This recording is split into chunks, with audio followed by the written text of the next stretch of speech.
துளசிங்கம் டிவியின் மூலமாக உங்களை சந்திப்பதில் மிக்க மகிழ்ச்சி அடைகிறேன்.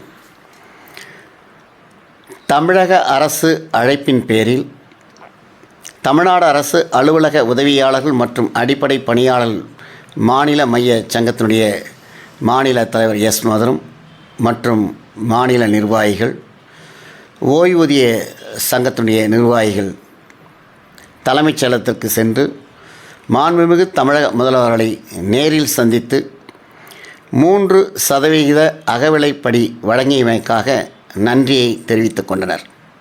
பின்னர் ஏற்கனவே கையோடு கொண்டு சென்றிருந்த கோரிக்கைகளை கொடுத்து, குறிப்பாக புதிய ஓய்வூதிய திட்டத்தை ரத்து செய்து மீண்டும் பழைய ஓய்வூதிய திட்டம் அமுல்படுத்த வேண்டும் என்றும், குறிப்பாக சென்னை உயர்நீதிமன்றத்தில் அலுவலக உதவியாளர் பணியிடங்களை நிரப்ப கோரி தீர்ப்பு பெற்றிருக்கின்ற அதன் அடிப்படையில் தலைமைச் செயலகம் முதல் அனைத்து துறைகளிலும் அலுவலக உதவியாளர் பணியிடங்கள் நிரப்பப்பட வேண்டும் என்றும், குறிப்பாக இன்றைக்கு அடிப்படை பணியிடங்களாக இருக்கின்ற ஸ்கேவஞ்சர்ஸ், ஆயாமார்கள், இரவு காவலர், சமையலர் போன்ற அடிப்படை பணியிடங்கள் எல்லாம் தனியார் மயம் ஒப்படைக்கப்படுவதை உடனடியாக ரத்து செய்யப்பட வேண்டும் என்றும்,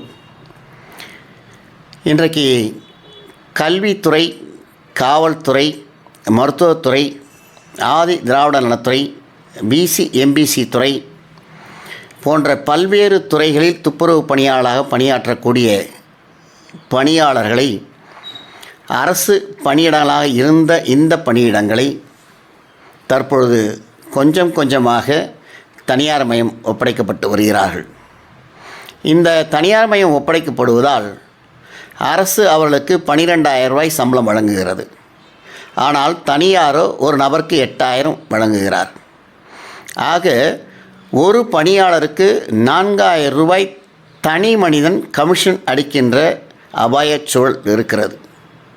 இது நேரடியாக இந்த அரசுக்கு வாக்களித்த பணியாளருக்கு மிகுந்த வருத்தத்தை ஏற்படுத்தியிருக்கிறது. குறிப்பாக தூய்மை பணியாளர்கள் சென்னை மாநகராட்சி, திருப்பூர், கோவை போன்ற மாநகராட்சிகளிலே அவர்கள் தங்கள் கோரிக்கையை நிலைநிறுத்தி போராட்டம் நடத்தி வந்தார்கள். அந்த கோரிக்கை தங்களை பணியிலிருந்து நீக்கிவிட்ட காரணத்தினால் மீண்டும் எங்களை பணியில் சேர்த்து கொள்ள வேண்டும், எங்களுக்குரிய ஊதியத்தை வழங்க வேண்டும் என்ற கோரிக்கையை வைத்து தொடர்ந்து போராடி வந்தார்கள். அவர்களை அரசு நீதிமன்றத்திலே வழக்கு தொடுத்து அந்த வழக்கின் மூலமாக அவளை அங்கே இருந்து அகற்றி போராட்டம் நடத்தக்கூடிய இடத்தை அவளுக்கு தேர்வு செய்து ஒதுக்கி தர வேண்டும், அங்கே அவர்கள் போராடலாம் என்ற தீர்ப்பிற்கிணங்க அன்றைக்கு ஒரே இரவில் இவர்கள் ஏதோ குற்றவாளிகளைப் போல காவல்துறையினர் அடித்து இழுத்து வாகனத்தில் ஏற்றிய காட்சிகளை தொலைக்காட்சியிலும் பத்திரிகையின் வாயிலாக பார்த்திருப்பீர்கள். ஆனால் இன்றைக்கு அந்த தூய்மை பணியாளருக்கு மாண்பு தமிழக முதல்வர் அவர்கள் காலை உணவு திட்டத்தை அறிவித்திருக்கிறார். இன்றைக்கு அந்த விழா நடைபெற இருக்கிறது. ஆக கொரோனா வந்தபோது தூய்மை பணியாளர்கள் அவர்களை இந்த அரசு மட்டுமல்ல அனைத்து கட்சிகளும் தெய்வமாக பார்த்தது. மேலே வானத்தில் ஹெலிகாப்டர் மூலமாக தூய்மை பணியாளருக்கு பூத்தூவி, கீழே வந்தவுடன் அவர்கள் கால்களை கழுவி அவர்களை வாழ்த்தி நீங்கள்தான் தெய்வம் என்று சொன்ன அரசியல்வாதிகள் பின்பு ஆட்சிக்கு வந்த பின்பு அவர்களை எகத்தாளமாக நீங்கள் துப்புரவு பணியாளர் தானே, தூய்மை பணியாளர் தானே என்று ஒரு கேவலமாக பார்க்கின்ற அவல சூழல் ஏற்பட்டது. எனவே அரசு எந்த காலத்திலும் தூய்மை என்ற பெயரை நீங்கள் வைத்திருக்கிறீர்கள்.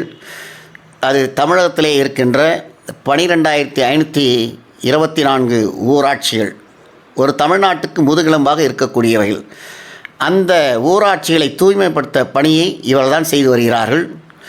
அதைப்போல பேரூராட்சி, நகராட்சி, மாநகராட்சி, பெரு மாநகராட்சிகளில் இந்த தூய்மை பணியை அவர்கள் செய்து வருகிறார்கள். சுகாதார கேடுகளை தாங்கள் சுமந்து கொண்டு மக்களுக்கு சுகாதாரத்தை ஏற்படுத்துகின்ற அற்புதமான தன்னுடைய அர்ப்பணிப்பை அவர்கள் செய்து வருகிறார்கள். எனவே எந்த அரசாக இருந்தாலும் எந்த ஆட்சியாக இருந்தாலும் தூய்மை பணியாளருக்கு ஏற்ற ஊதியத்தையும் அவர்களுக்கு ஏற்ற உபகரணங்களையும் கொடுக்க வேண்டுமாய் இந்த செய்தியின் மூலமாக நாங்கள் கேட்டுக்கொள்கிறோம். அதை போலவே இன்றைக்கு பல்நோக்கு மருத்துவமனை பணியாளர்கள் அனைவரும் வேலைவாய்ப்பு அலுவலகம் மூலமாக பணிக்கு நேர்காணல் செய்யப்பட்டு அமர்த்தப்பட்டார்கள். ஆனால் அவர்களெல்லாம் நமக்கு அரசு துறை நேர்காணல் செய்யப்பட்டு வேலையில் அமர்த்தியிருக்கிறார்கள். ஏதோ ஒரு 5 ஆண்டு காலம் பணி செய்துவிட்டால் போதும், நம்மளை நிரந்தர பணியில் சேர்த்து விடுவார்கள் என்ற கனவோடு அவர்கள் பணிக்கு வந்தவர்கள் சுமார் 13 ஆண்டுகள் ஆகியும் அவருடைய கனவுகள் நிறைவேறாமல் பல்வேறு போராட்டங்களையும் துறையிலே பல்வேறு இன்னல்களையும் இன்றைக்கு அவர்கள் பட்டு வருகிறார்கள். அவர்கள் கோருவது ஒரு மாதத்திற்கு 30 நாட்கள் வேலை நாட்கள், ஆனால் விடுமுறை நாட்கள் வாரத்தில் 2. அந்த 2 நாட்களுக்கு 4 வாரத்திற்கு 8 நாட்கள், அந்த 8 நாட்களும் அவர்களுக்கு சம்பளம் வழங்கப்படுவதில்லை. இது கொடுமையிலும் மிகப்பெரிய கொடுமையாக கருதப்படுகிறது. எனவே குறைந்தபட்சமாக இந்த அரசு அவளுக்கு 30 நாட்கள் 31 நாட்கள் சம்பளம் வழங்கப்பட வேண்டும் என்ற குரல் தமிழகமெங்கும் ஒலித்து கொண்டிருக்கிறது. அதை போலவே அவர்களுக்கு பணி நிரந்தரம் செய்யப்பட வேண்டும் என்ற கோரிக்கையும் நிலவுகிறது.